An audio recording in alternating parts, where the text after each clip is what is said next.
আমি কি ইনপুট আপনার উপর দিছি এগুলো একটু ফ্লাকচুয়েট করে দেখি 19 দেওয়া আছে। একটু আমি ইনপুটটা দেখাচ্ছি একটু ফ্লাকচুয়েশন দেখা ফ্লাকচুয়েশন হচ্ছে গরম হয়ে যাচ্ছে Fluctuate করে। হ্যাঁ এর জন্য বাট আমরা But আউটপুট capacitor দেখছি across a stable capacitor voltage. বা রেজিস্টর যেটাই হোক এদিকে দেখা রেজিস্টার দেখ এই তো স্টেবল আমরা 12 ভোল্ট চাচ্ছিলাম, আমাদের অলমোস্ট এটাই 11.3 কাছাকাছি আছে। আসছে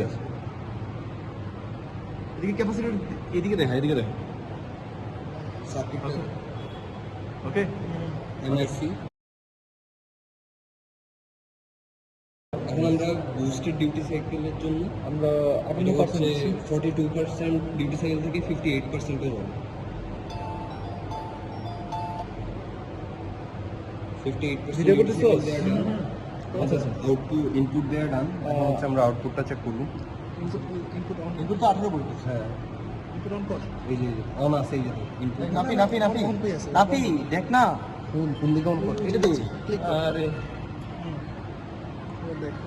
দেখ কত আসছে ইনপুট 19 দেখ না আউটপুট 20 20 20 হ্যাঁ Yep.